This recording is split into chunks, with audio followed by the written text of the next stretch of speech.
Gopi berhenti menangis, lalu dia meninggalkan ruangan. Beberapa saat kemudian, Gopi, Kokila dan Urmila sedang membersihkan kuil rumah. Gopi mengatakan, "Kita hanya memiliki waktu 4 hari, bagaimana kita menyelamatkan Modi Bhavan?" Kokila menjawab, "Kita memiliki waktu 96 jam, aku percaya kita akan menemukan solusi." Gopi berkata, "Mansi hanya ingin balas dendam padaku, dan tidak akan pernah peduli tentang rumah ini." Premila dan Mansi mengejek mereka semua dengan gayanya, dan bertanya, "Gopi harus memikirkan memilih dapur atau area kuil." Mereka pun tertawa bahagia, lalu pergi. Sedangkan Gopi, Kokila, Urmila dan Sona terus mendiskusikan rencana untuk mempertahankan Modi Bhavan. Urmila menyarankan, "Kita harus membuat Jagi bertindak seperti Ahem." Gopi mengejek bahwa Jagi dan Ahem bagaikan kutub utara dan selatan. Ahem berbudaya baik, sedangkan Jagi sangat nakal. Aku tidak percaya jika dia bisa meniru Ahem. Jagi marah dan mengatakan, "Baik kalau begitu, aku tidak akan pernah menjadi Ahem. Biarkan semua orang tahu bahwa Ahem sudah tiada." Lalu Jagi berpamitan dan meninggalkan ruangan. Urmila mendekati Kokila dan berkata, "Aku akan meyakinkan Jagi, sedangkan kau harus meyakinkan Gopi." Kokila bertanya pada Gopi, "Kenapa kau bersikap kasar pada Jagi?" Di satu sisi, Urmila meminta Jagi untuk tidak marah dengan ucapan Gopi. Jagi mengatakan, "Dari awal aku sudah katakan, bahwa aku tidak bisa menjadi Ahem, tapi kalian terus memaksaku." Urmila berkata, "Gopi sangat mencintai Ahem dan wajar saja, dia tidak yakin padamu karena kau selalu bersikap konyol." Jagi menjawab, "Apapun yang kulakukan selalu salah di mata Gopi, jadi kuputuskan aku akan kembali." Di sisi lain, Kokila memberitahu Gopi, bahwa Jagi adalah orang yang sangat cerdas, meskipun dia suka bercanda, dan aku yakin, Jagi bisa menirukan Ahem dengan baik. Perdebatan pun terus berlanjut antara Gopi dengan Kokila, sedangkan Jagi berdebat dengan Urmila. Beruntunglah, Urmila dan Kokila berhasil meyakinkan mereka berdua. Gopi setuju untuk menjalankan rencananya, begitu juga dengan Jagi. Di Suryavanshi Bhavan, semua orang akan melakukan ritual puja untuk pernikahan Naya. Rites melihat ke arah tangga, begitu juga dengan Vidya. Vidya berkata dalam hatinya, "Semoga saja Kamira datang dan mengikuti ritual ini." Pendeta bertanya, "Siapa yang akan melakukan ritualnya?" Daram mengatakan, "Aku sendiri yang akan melakukannya." Tiba-tiba Mira datang dan mengatakan, "Aku juga akan ikut melakukan puja, dan meminta maaf pada pendeta karena datang terlambat." Mira duduk di samping Daram dan meliriknya dengan penuh kebencian, begitu juga dengan Daram.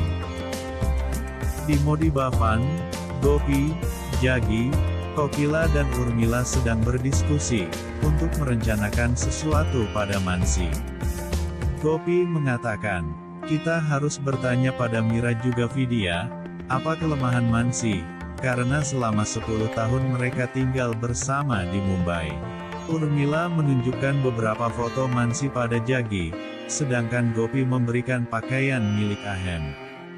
Jagi mulai mengenakan pakaian dan juga barang-barang milik Ahem. Sontak Gopi terpukau melihat Jagi, karena 99% sangat mirip dengan Ahem. Di Suryavanshi Bhavan, pendeta memberitahu Daram, bahwa puja ini dilakukan untuk putrinya, sehingga kalian harus melakukan puja dengan hati. Ketika Daram ingin melakukan ritualnya, Mira melemparkan daun ke api seorang diri.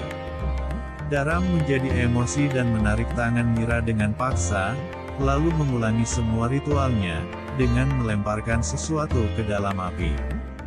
Mira kesal dan pergi meninggalkan ruangan. Rites memperhatikan mereka dan berpikir, bahwa yang dikatakan Prakas benar, bahwa Daram terlalu tua untuk Mira. Di malam hari, Gopi dan Urmila datang ke Suryavanshi Bhavan. Mereka menceritakan bahwa Mansi telah menjual sebagian Modi Bhavan, dan mereka berniat untuk mengelabui Mansi. Gopi bertanya, apa yang dilakukan papamu untuk membuat Mansi bahagia? Vidya mengatakan, aku tidak terlalu ingat semua hal tentangnya. Kemudian Mira mulai menceritakan detail kesenangan Mansi, dan memberikan solusi pada Gopi. Urmila berkata, itu adalah ide yang sangat bagus. Di satu sisi, Naya berakting menangis di hadapan Prakas dan mengatakan, aku merasa tidak enak dengan Mira, karena dia telah menikah dengan orang yang usianya 2 kali lebih tua darinya, dan aku sedih melihat mereka selalu bertengkar. Rites mendengar pembicaraan mereka, dan mulai memikirkan sesuatu. Setelah Rites pergi, Prakas memuji akting yang dilakukan Naya. Di Modi Bhavan, waktu sudah menunjukkan pukul 12, lalu Mansi terbangun mendengar nyanyian ulang tahun. Mansi melihat beberapa hadiah dan membaca kartu ucapan. Mansi juga membuka kado yang berisikan sebuah parfum. Tiba-tiba, ada sekilas bayangan di balik pintu. Mansi pun segera membukanya, dan kaget, melihat karangan bunga di lantai.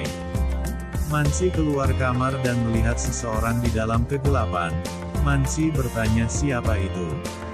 Lalu dia terkejut, saat melihat Ahem membawa karangan bunga, dan mengucapkan selamat ulang tahun. Mansi berjalan menuruni tangga dan mencoba mendekatinya, namun Ahem berjalan mundur, lalu tiba-tiba menghilang. Gopi dan Urmila panik, ketika melihat Premila dan Krishna datang, lalu meminta Jagi untuk bersembunyi. Namun dia tidak mendengar, sehingga Gopi secara diam-diam membawa Jagi bersembunyi di balik tembok. Gopi menatap wajah Jagi dan membayangkan saat-saat bahagianya bersama Ahem. Beberapa saat kemudian, Jagi kembali ke kamarnya. Ketika lampu menyala, Premila dan Krishna mengucapkan ulang tahun. Mansi bergumam, Ahem berada di sini, tapi bagaimana dia bisa datang? Mansi pun berteriak memanggil Jagi, lalu pergi ke kamarnya dan membangunkan. Jagi bertanya, apa kau tidak malu, masuk ke kamar pria tengah malam seperti ini? Mansi berteriak, berani sekali kau datang dengan pakaian Ahem, di mana kau menyembunyikan pakaiannya? Gopi dan Urmila masuk lalu bertanya, bagaimana kau bisa masuk ke kamar orang lain pada tengah malam seperti ini? Mansi mengatakan, pria ini telah membawakan parfum dan bunga favoritku, dengan mengenakan pakaian Ahem. Jagi menjawab, aku sedang tidur, lalu bagaimana aku bisa datang ke kamarmu? Mansi mengatakan, aku mempunyai buktinya. Bergegas mereka semua datang ke kamar Mansi. Dia menunjukkan kotak hadiah dan kartu ucapan, lalu Gopi diam-diam menjatuhkan kertas. Urmila mengambil dan menunjukkan kertas tagihan, lalu berkata, Mansi membeli hadiah itu sendiri, tapi berakting seolah Ahem yang memberikannya, apa kau sudah gila? Gopi memperingatkan Mansi untuk tidak membuat kegaduhan, lalu keluar bersama Urmila. Mansi berteriak pada Premila dan Krishna, bahwa dia baik-baik saja. Kemudian mereka pun meninggalkan Mansi sendiri. Mansi berpikir, bagaimana ini bisa terjadi, lalu dia mengenang pertemuannya dengan Ahem. Keesokan harinya, semua orang berkumpul untuk merayakan ulang tahun Mansi. Urmila mendesak untuk segera memotong kue, karena mereka sudah lapar. Di satu sisi Mansi terkejut, saat melihat desain kue yang bertuliskan nama dirinya, dan kata-kata yang diucapkan Ahem, seolah menggema di pikirannya.